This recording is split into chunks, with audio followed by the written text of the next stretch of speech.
Hey guys, welcome back to one of the coding challenges tutorial or video, and in today's challenge I'm going to be solving this problem, which is of medium difficulty, and I'd actually consider it to be a bit easier than some of the others, but it's basically called Zigzag Conversion. And basically what it wants you to do is, let's say you get inputted a string like this and a number of rows. So you can see here's the string that they've inputted, and you want to create this sort of zigzag pattern and then return each row like this, so you end up with this. So this should be pretty simple, and I'll explain the logic behind this now. So let's just make a new project called Zigzag Conversion, and I'll just create that in there. So once we have this, let's just go here and let's just copy this function that they've given us. We'll just put it in here, and then let's also call this function, let's just say here, so let's just call it here convert. Let's print convert and just use the thing that they've given us. So basically all we want to do is just convert this string into this zigzag pattern, then return each row as its own string, all combined into one. So what we want to do is we basically want to go up and down, and for the number of rows that you have, just go up and down like this. So if you imagine you start on index 0, then you go up by 1, go up by 2, and then come back 1, 0, 1, 2, 1, 0, like that. So what we're going to be doing for this is we're actually going to be using a sort of directional system. So what you could do is you could loop until you get to this number and then loop down until you get to 0, but what you'd end up happening there is you wouldn't be able to control how many times it was going to loop, because it would have to finish the entire loop. So what I'm actually going to do is come up with a better idea. So let's start with let's just first create the grid which you want to put this stuff in. So if we go up here, I'm just going to create a new variable called grid, and this is just going to be a list, a string list of strings like this. Wait, why is this being weird? So it's going to be a list of strings like this. I mean, we could also have chars, but I'm just going to leave it as strings for simplicity's sake, and then we'll leave it like this, and then we're just going to loop for in range, and I think it's like this, numbers grid dot append, and we'll just add in a list, and I'm just going to return nothing for now. So let's print our grid now and see what it's looking like, and we shouldn't actually have any problems right now. But yeah, what we should have is a list of 3 empty lists, which are going to represent each row of our data. And oh, why have we done 4? Oh, maybe it's because numbers is inclusive here, so it's actually going to go up to 3 where we just want it to go to 1. So I mean, go up to 2. So we'll just do that, and that should solve our issue. Okay, yeah. So now what we're going to do is we're actually going to loop through each of these. So let's say we start on this one, go to this one, then add this letter 1, go to this one, add this second letter, then go to this one, add this third letter, and you know, that's just going to work. And we'll just repeat that until we've deleted all letters, and then we'll just return. So you know. Anyway, so let's create a new variable called current grid row, and we'll set it to 0 since that's our starting point, and then we'll set the initial direction to down, because we want to be traveling in a downwards direction. So let's just quickly go up here, create a new version, var str equals s, so we can modify it. Oh, I can't spell. Okay, and now what we can do is we can do while str dot count, I believe, is not equal to 0, and what we're going to do is at the end of this we're just going to delete this, so str dot, oh wait, I forgot, we have to convert this to a list first. Let's just convert this to a list. Convert s to list. So var str string equals this, 4 letter in s. Oh, why is it done that with s? And we'll just do str.append. Why does it keep doing contents of string letter? Okay, now we can do this. So we'll do while str.count is belong to 0, str.remove at 0. So at the end of each iteration we're going to remove one item, the first item from str, which we're also going to add in to this grid. So we'll do grid, and then current grid row dot append. Oh my god, why does it keep doing contents of str0? Okay, so now all we need to do is we need to control how the current grid row goes up and then down.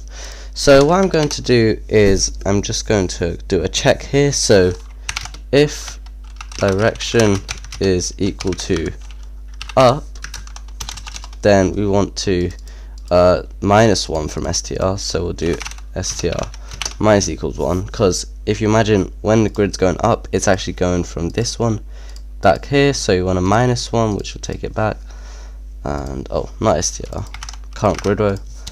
And else if direction is equal to down, we want to add 1 to the current grid row. And then what we can do is we can actually add this. So you'll see that, oh, and then one problem we have here is that if we start on 0 and then we set the direction to down, so it's just going to skip the first one. So to fix that, we can just set this to -1, and now when the direction is down, it's going to add 1, then add it to the grid and then remove it there. And then what we also need to do is we need to change the direction. So if current grid row is equal to 0, which would be this one, we need to change the direction to start going up. So just do direction is equal to up, and then else if current grid row is equal to, and we want it to start going down when it reaches this last one, which is just going to be numRows -1. I'll just put that in brackets, and then we'll just set direction equals down. Okay, so what we can do now is, instead of doing all of this, I'm just going to print the current grid row, and then I'm just going to comment these 2 lines out. And oh, I just realized we have a small problem. It's caused an infinite loop. Okay, let's just stop that there. Okay, so I think we might have a small problem here. I'm just going to do, instead of this, let's just do for in range 0 to 10. Let's just do it range, yeah, and let's just see. So it goes 0 and then it starts going downwards. That's weird. So it sets the direction to down, and then it should add 1. Oh, so it's 0 and then, oh, I see, and then it changes direction to up. Okay, so how are we going to solve this? Well, what we can do is, instead of starting at -1, then it adds 1, and we want it to carry on going downwards.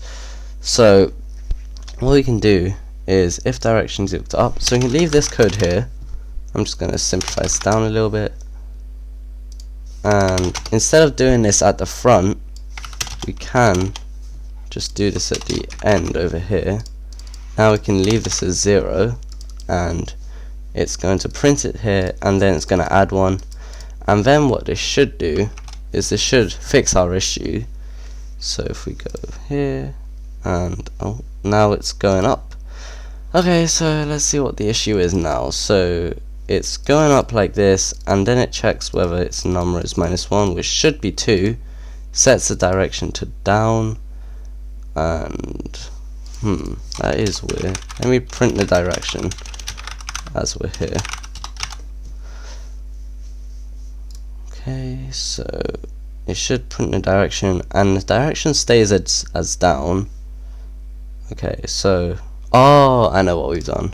So when the current grid row is 0, which is here, and you have to imagine these grids are actually on their side, so this one will be here, then this one will be here, and then this one will be here, and we've actually just mislabeled it. So if the current grid row is 0, which is here, we want it to actually go down instead of going up, since down is moving left to right and up is moving right to left.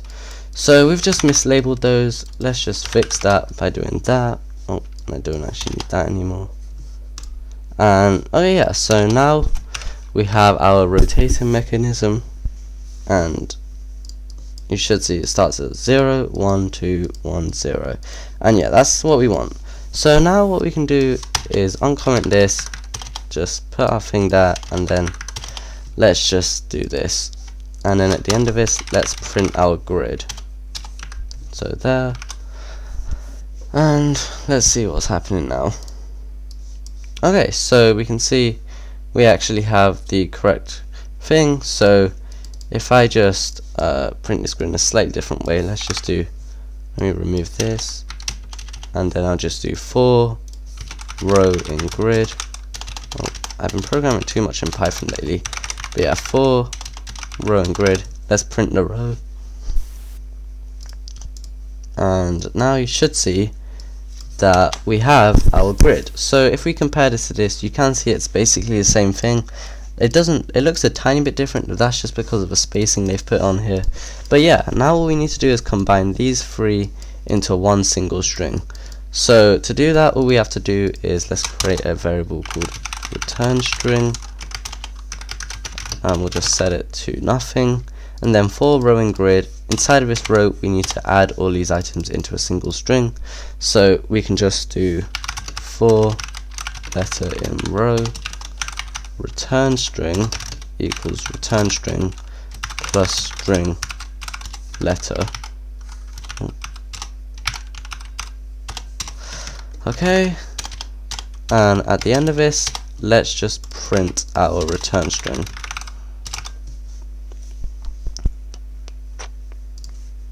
Okay, and you should see that this actually matches this over here. So let's just compare all of this, and yeah, that looks like it's matching. So let's just return this return string, and let's see what this looks like. Okay, and yeah, that's returning the right thing.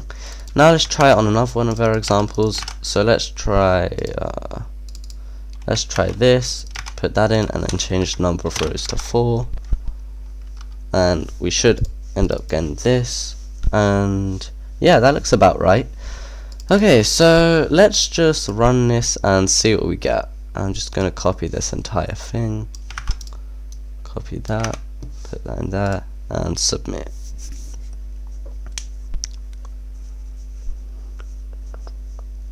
And we have a runtime error. Let's see, last executed input AB, and it seems that hasn't worked. Okay, let's see what happens when we do this. So we'll do AB, and we'll set the number of rows to 1. And it seems to have an index out of range error. What I'm imagining is happening, let's see. So if we hover over current row, its current row is 1. Oh, I'm assuming it's because, yeah, the grid only has 1 row, and it's trying to put it in another row because of how this is set. So what we can do is, instead of this, since it's only got 1 row, if it only has 1 row, all of these letters should just be put into 1 row. So what we can do is we can actually just literally just return S. So at the front, let's just check if num rows is equal to 1, return S. And now what should happen is we get our required output. So let's just put this code in. Okay, let's just retry. So yeah, let's do this and let's see if it works now. Okay, and you can see we've got a pretty okay score. I mean, faster than 20-30% of Swift online submission. That's not that good, but the memory usage I'd say is pretty good. So yeah, thanks for watching, and this is how you solve the zigzag problem in Swift. See you guys in a future tutorial. Bye.